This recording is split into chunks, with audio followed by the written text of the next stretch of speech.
বিশ্বকাপের উন্মাদনায় বাংলার ক্রিকেট পাড়ার খবর রাখছেন তো। কয়েকদিন আগেও যে দলটা ঘরের মাঠে অস্ট্রেলিয়াকে হারিয়েছে, সেই বাংলাদেশ আজ জিম্বাবুয়ের বিপক্ষে একেবারেই অসহায়। জিম্বাবুয়ের বিপক্ষে টেস্ট সিরিজ হারার পর এবার ওয়ানডে সিরিজও হার। 3 ম্যাচ সিরিজে ইতিমধ্যেই 2-0 ব্যবধানে পিছিয়ে বাংলাদেশ। মাত্র 248 রানের লক্ষ্য।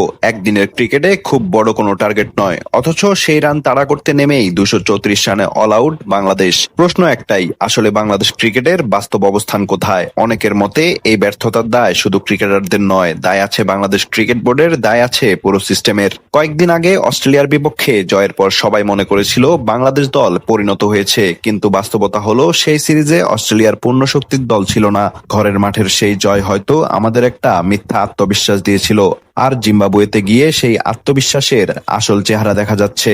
এবং এর দায় অবশ্যই বাংলাদেশ ক্রিকেট বোর্ডকে নিতে হবে। ভালো খেললেই কোটি টাকার বোনাস, মোটর বাইক, গাড়ি, নানা ধরনের পুরস্কার, কিন্তু খারাপ খেলার পর কোথায় জবাবদিহিতা, কোথায় দায়িত্ববোধ? বছরের পর বছর একই ভুল হচ্ছে, অথচ পরিবর্তন খুব একটা চোখে পড়ে না। মিরপুরে বড় বড় দলকে হারাতে পারি, ভারত, অস্ট্রেলিয়া, দক্ষিণ আফ্রিকা সবই সম্ভব, কিন্তু বিশ্বমঞ্চে গেলেই সেই দলকে আর খুঁজে পাওয়া যায় না। বিশ্বকাপের মতো আসরে ছোট দলগুলোর বিপক্ষেও জিততে ঘাম জড়াতে হয়, ধারাবাহিকতার নামগন্ধ নেই।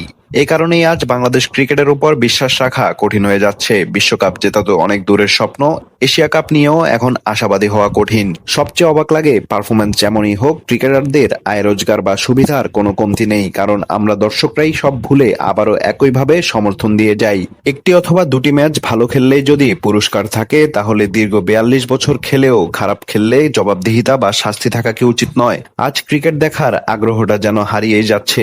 মনে হচ্ছে বাংলাদেশের ক্রিকেটে চলছে দুর্ভিক্ষ। 42 বছর আন্তর্জাতিক ক্রিকেট খেলার পরও একটি দল মৌলিক সমস্যাগুলো কাটিয়ে উঠতে পারে না। হয়তো কথাগুলো তেতো লাগতে পারে, কিন্তু বাংলাদেশ মাঝে মাঝে বড় দলকে হারাবে, চমক দেখাবে, সবাইকে আনন্দ দেবে, কিন্তু ধারাবাহিকতা ছাড়া আন্তর্জাতিক ক্রিকেটে সফল হওয়া যায় না। আর সেই ধারাবাহিকতার কাছাকাছিও আমরা এখনো পৌঁছাতে পারিনি। এখন দেখার বিষয়, জিম্বাবুয়ের বিপক্ষে হোয়াইট ওয়াশের তিক্ত অভিজ্ঞতাও বাংলাদেশ অর্জন করে কিনা। সত্যি বলতে সেটা হলেও খুব একটা অবাক হব না।